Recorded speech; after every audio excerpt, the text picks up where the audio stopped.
नमस्कार, आप सभी को नवरात्रि और नववर्ष की ढेर सारी शुभकामनाएं। अजीत भारती जी आए हैं एक नए फॉर्म में, तो आज हम देखेंगे साप्ताहिक बकैती।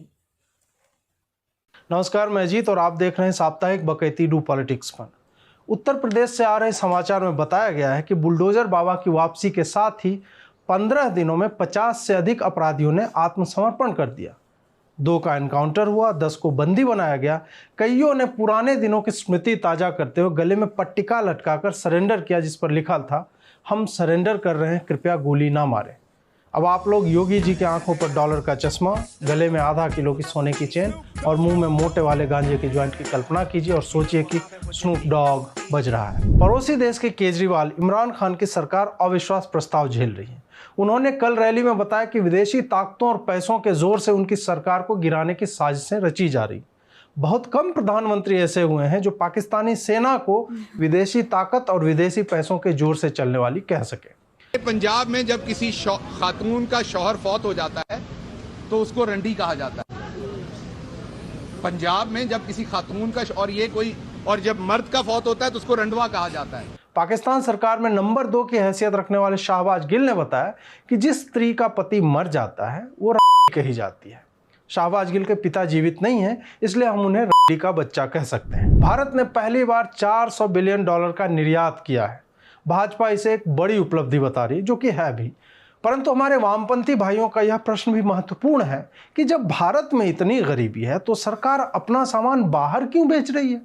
भारत के संसाधनों पर तो भारतीय लोगों का अधिकार है, तो यहाँ का सामान बाहर के देशों में क्यों बेचा जा रहा है? हाँ, ठीक है कि पैसे आएंगे, लेकिन क्या गरीब आदमी रुपये चबाएगा? क्या इन $400 बिलियन से गरीब को रोटी मिलेगी? यह सुनकर एक मोदी समर्थक ने उस वामपंथी को 3 सेकंड तक घूरा और फिर दनादन 4 कंटाप मारे, जिसके बाद वो जेएनयू के ₹10 महीने वाले कमरे में जाकर गरीबी पर थीसिस लिखने चला गया। कंटाप से ही जुड़ी एक घटना अमेरिका में घटी है। ऑस्कर 2022 के दौरान कॉमेडियन क्रिस रॉक द्वारा अपनी पत्नी पर चुटकुला बनाने पर अभिनेता विल स्मिथ पहले हंसे, फिर पत्नी को देखा कि वो तो नहीं हंस रही। फिर वो कुर्सी से उठे, स्टेज पर गए और क्रिस रॉक को एक कंटाप झन्नाटेदार मारा, चिल्लाते हुए वापस आए कि मेरी पत्नी का नाम इन सबसे बाहर रखो। आरजे साइमा ने इस बात पर एक ट्वीट में विल स्मिथ की बड़ाई की कि उसने मुक्का मारकर सही किया, क्योंकि विश्व को पता होना चाहिए कि कुछ चुटकुले सही नहीं होते।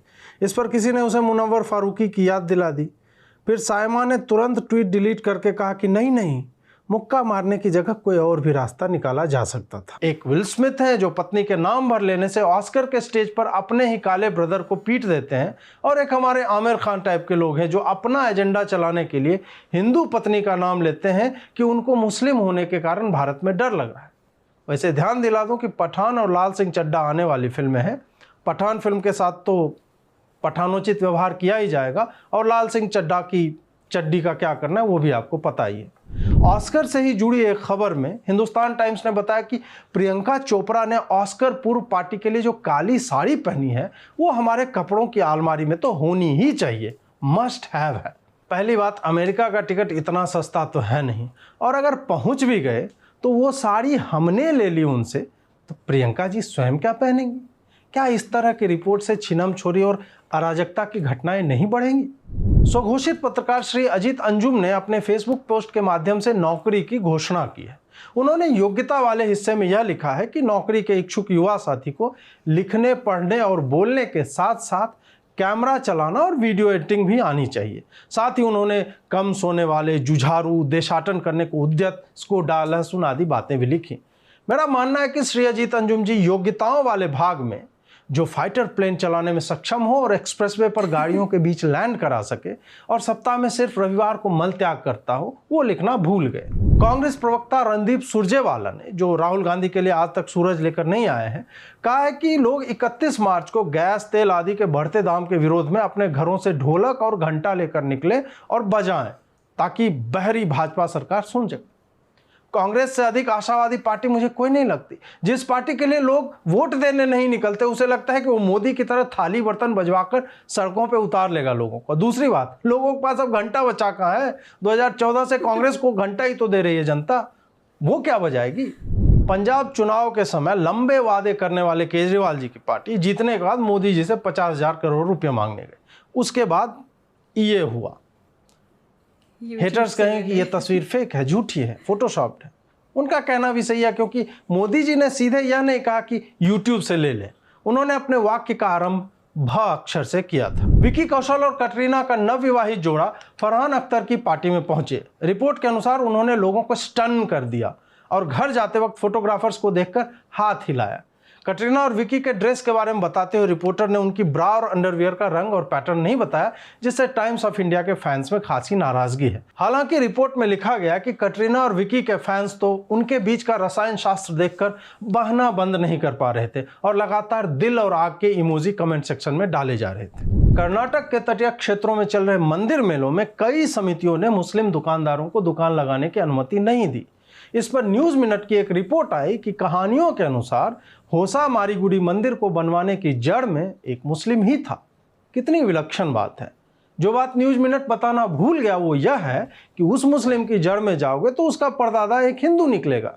जब तथ्य ना हो तो लोक कथाओं के नाम पर ऐसी भावुक कहानियां सुनाई जाती है। कल को कोई यह भी कह देगा कि गंगा नदी के लिए रास्ता बनाने वाला अब्दुल था, जिसने देखा कि नदी हरिद्वार से आगे नहीं बढ़ पा रही है, तो उसने कुदाल चलाना शुरू किया और फिर गंगा अपने वर्तमान स्वरूप में आई। उद्धव ठाकरे ने अपने परिजनों के ऊपर केंद्रीय एजेंसियों द्वारा छापेमारी करने पर भाजपा से कहा है कि उनकी सरकार ने कभी भी भाजपा नेताओं के फैमिली को तंग नहीं किया था। भाजपा गलत कर रही।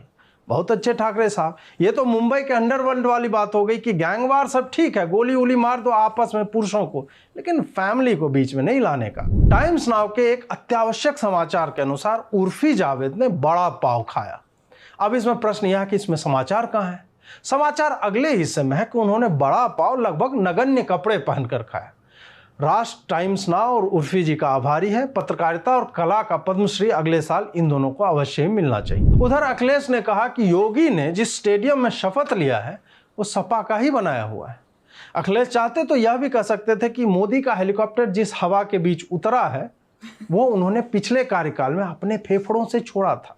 अखिलेश जी, हमें पता है कि आपका बनाया हुआ क्या है क्या नहीं। टोटी तो बोरियों में समा गई इसलिए आप ले गए। आपका वश चलता तो आप पूरी आगरा एक्सप्रेसवे और ये स्टेडियम भी जेब में डाल लेते। बहुत कम लोग जानते हैं कि बचपन में अखिलेश अपनी 4 पहियों वाली साइकिल पर बाल्टी में पानी लेकर जा रहे थे तो उससे पानी छलकने के कारण भारत के दक्षिण में हिंद महासागर बना है।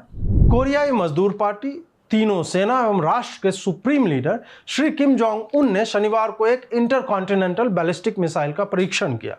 श्री किम ने अपनी घड़ी देखी, दोनों जनरलों ने अपनी अपनी घड़ियां देखी, फिर महान राष्ट्राध्यक्ष श्री किम ने काले चश्मे उतारे और फायर करने की अनुमति दी।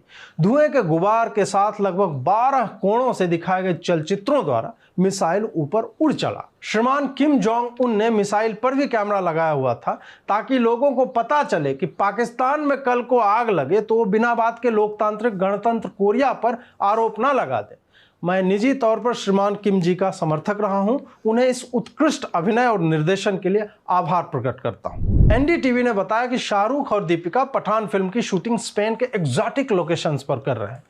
तू चांद पे जाके कर ले और एनडीटीवी लाइव रिपोर्ट करे, फिर भी लोगों को जेएनयू याद है, सीएए याद है। देखते रहिए, थोड़ा समय दीजिए। कुछ दिन में शाहरुख और दीपिका यह भी बोल सकते हैं कि उनकी अगली फिल्म कश्मीरी हिंदुओं की पीड़ा पर आधारित होगी।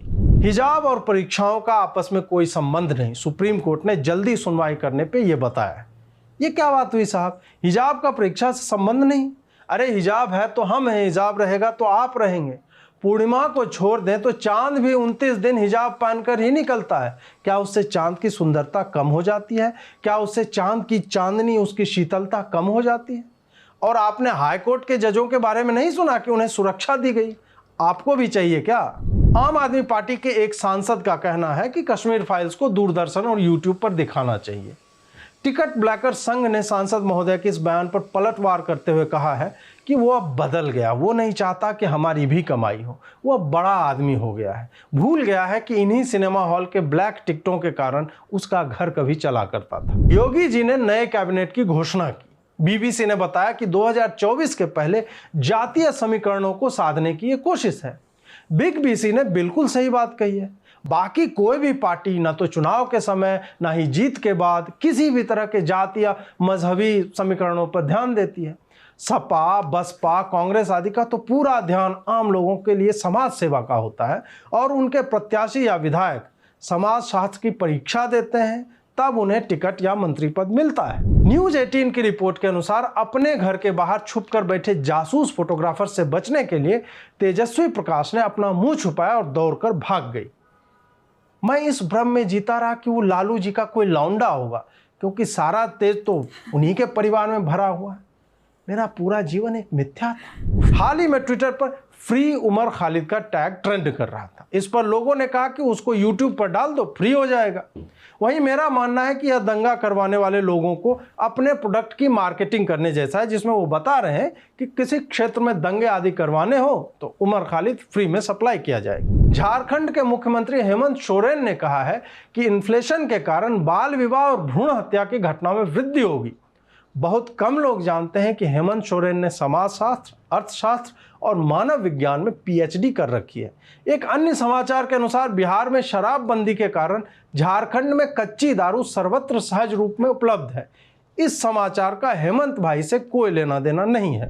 30 सीईओ का समूह Dubai, Sharjah, Abu Dhabi, Saudi आदि देशों से कश्मीर गया। वहां वो इन्वेस्ट करेंगे। मोदी जी के मेक इन इंडिया में मुस्लिम राष्ट्रों की इतनी भागीदारी देखकर मेरा दिल भरा है। ये लोग पहलगांव और गुलमर्ग में पर्यटन के क्षेत्र में निवेश की जगह देख रहे थे। मुझे पूरा विश्वास है कि यही मुस्लिम सीईओ और कंपनियां कश्मीरी हिंदुओं का पुनर्वास उस घाटी में अवश्य करवाएंगी। इतना ही बोलूंगा, वैसे भी 2024 में चुनाव है, कहीं मैं मोदी जी को कमजोर न कर दूं। राष्ट्रीय और वैश्विक कल्याण के समाचारों में भारतीय सर्वोच्च न्यायालय ने यह बताया है कि वो इस बात पर अब गौर करेंगे कि नींबूज नामक पेय लेमोनेड है या फलों का जूस। इसी सुप्रीम कोर्ट के पास बंगाल चुनाव के बाद हुई आगजनी, हत्याओं तथा बलात्कारों और कश्मीरी हिंदुओं के नरसंहार पर सुनवाई करने का समय नहीं था। बस बता रहे हैं, कंटेम्प्ट के 2 केस तो चल ही रहे हैं। इंपॉर्टेंट केसेस के लिए इनके पास टाइम नहीं होता। कि एपिसोड